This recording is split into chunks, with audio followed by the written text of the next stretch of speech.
Halo pecinta Persib Bandung, jangan lupa tekan tombol subscribe dan mari kita mulai berita terbaru hari ini. Komdis PSSI kembali jatuhkan sanksi dan denda, Persija harus bayar Rp220 juta, pemain Persib Beckham Putra tetap dilarang bertanding. Komisi Disiplin Komdis PSSI kembali menjatuhkan sanksi dan denda bagi sejumlah klub Liga 1 dan Liga 2 yang dinilai melanggar regulasi. Tak seperti biasanya, kali ini cukup banyak tim Liga 1 yang terkena sanksi. Di antaranya Persija yang harus menanggung akibat dari kericuhan supporter saat bersua Persib Bandung di Stadion Patriot Candrabaga, Bekasi. Dalam keterangannya, Komdis PSSI menilai pada pertandingan big match itu, banyak terjadi pelanggaran regulasi, antara lain penyalaan flare dalam jumlah banyak, pelemparan botol air mineral, hingga adanya korban luka-luka. Tak hanya itu, Macan Kemayoran juga dinggap gagal mencegah gangguan kenyamanan dan keamanan bagi skuad Persib Bandung karena terjadi penyalaan kembang api di hotel mereka. Atas dasar itu, Komdis menjatuhkan hukuman dilarang menyelenggarakan pertandingan dengan penonton sebanyak 4 laga saat menjadi tuan rumah, dan denda Rp220 juta. Masih dari pertandingan yang sama, dari kubu Persib, salah satu pemainnya yaitu Beckham Putra dianggap melakukan selebrasi yang berlebihan sehingga memancing reaksi dari penonton Persija. Ia pun mendapat hukuman berupa larangan bermain sebanyak 3 pertandingan dan juga denda Rp75 juta. Sanksi itu membuatnya tidak bisa tampil dalam laga klasik menghadapi Persebaya Surabaya akhir pekan nanti. Selain kedua tim tersebut, denda dan sanksi juga dijatuhkan kepada sejumlah pemain dari klub-klub kondang Liga 1, seperti Semen Padang, Persik Kediri, hingga Dewa United.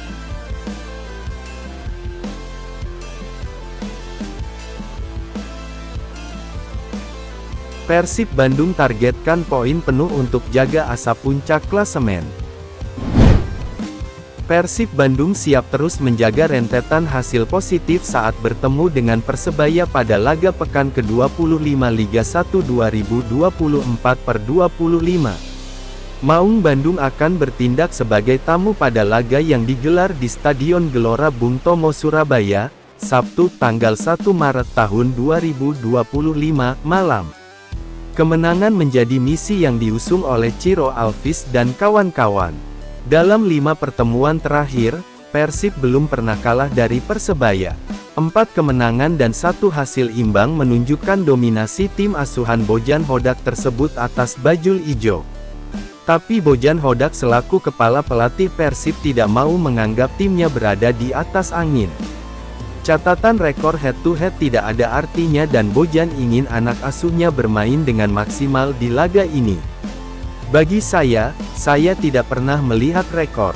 Saya selalu melihat bagaimana tim lawan pada saat ini. Persebaya adalah tim yang bagus, mereka mengawali musim dengan sangat baik, tutur Bojan di Stadion GBLA, Bandung, Kamis tanggal 27 Januari tahun 2025. Di putaran pertama musim ini, Persebaya merupakan klub yang begitu berbahaya dan menjadi pesaing Persib di papan atas. Namun belakangan perolehan poin tim asuhan Paul Munster tersendat. Dalam 8 pertandingan terakhir, Persebaya cuma bisa sekali meraih kemenangan dan sekali imbang. 6 pertandingan lainnya berujung dengan kekalahan dan persaingan di papan atas jadi terancam. Lalu sesuatu sepertinya terjadi, namun saya tidak tahu apa yang terjadi dalam tim mereka tapi mereka masih memiliki pemain yang sama. Jadi, mereka bisa menjadi berbahaya jika memberi mereka kesempatan, jelasnya. Macetnya perolehan poin diakui Bojan mungkin membuat mental pemain Persebaya terguncang. Hanya saja pria asal Kroasia tersebut mewanti-wanti pemain agar tetap bermain mati-matian dan tidak memberi ruang lawan mengembangkan permainan. Mungkin saat ini mereka sedang tidak punya tingkat kepercayaan diri seperti sebelumnya, tapi kami tidak boleh memberikan mereka peluang sama sekali. Kami harus bermain dengan keras dan mencoba memenangkan pertandingan, jelasnya. Bojan juga menegaskan ada banyak penggawa Persebaya yang bisa memberi ancaman.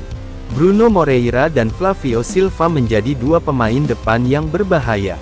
Ada juga Francisco Rivera dan Mohamed Rashid yang bisa memberi ancaman melalui tembakan jarak jauhnya. Mereka punya banyak pemain bagus. Ada Flavio, ada Bruno. Menurut saya, Bruno mungkin jadi yang paling berbahaya. Mereka juga punya Rivera dan Rashid, yang memiliki tendangan sangat kuat pada putaran pertama musim ini, jelasnya. Dia mencetak gol hampir dari setiap tendangan yang dia lakukan. Mereka juga memiliki dua pemain baru, bek yang cukup berumur, tapi mereka berbahaya dalam situasi bola mati. Jadi ada banyak pemain bagus di sana, tutup Bojan.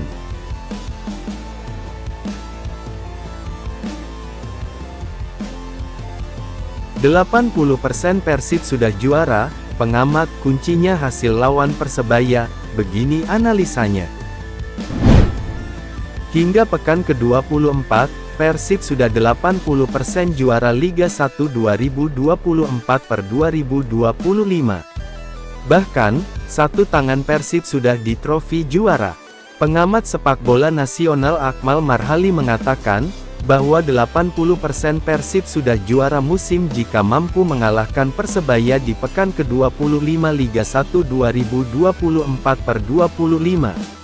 Menurut Akmal Marhali, peluang Persib meraih trofi Liga 1 2024/25 sudah dekat.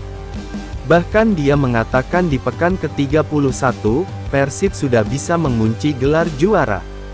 Hingga pekan ke-24 Persib telah mengumpulkan 51 poin. Sedangkan di posisi kedua ditempati Dewa United dengan 43 poin dan Persebaya 41 poin serta Persija 40 poin. Kuncinya saat Persib akan tandang ke markas Persebaya, ujar Akmal Marhali dalam podcast Kap Hamka. Menurut Akmal Marhali, jika Persib menang dari Persebaya pada tanggal 1 Maret tahun 2025 di Stadion Gelora Bung Tomo Surabaya, maka persaingan meraih juara tinggal Persib dan Dewa United.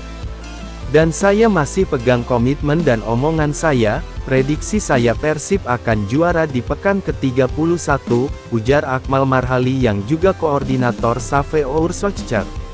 Akmal Marhali menilai kuncian juara Persib Bandung ada di laga melawan Persebaya Surabaya. Kuncian juara Persib ada di laga lawan Persebaya, kata Akmal. Di sisi lain, jika Persib kalahkan Persebaya maka pelatih Persebaya Paul Munster harus angkat koper dari Persebaya. Paul Munster kalau tidak menang lawan Persib, maka Paul Munster harus angkat koper dari Persebaya, ujarnya. Dengan kondisi Persib saat ini, menurut Akmal Marhali peluang Persib juara 80%. Peluang Persib juara 80%, ujarnya.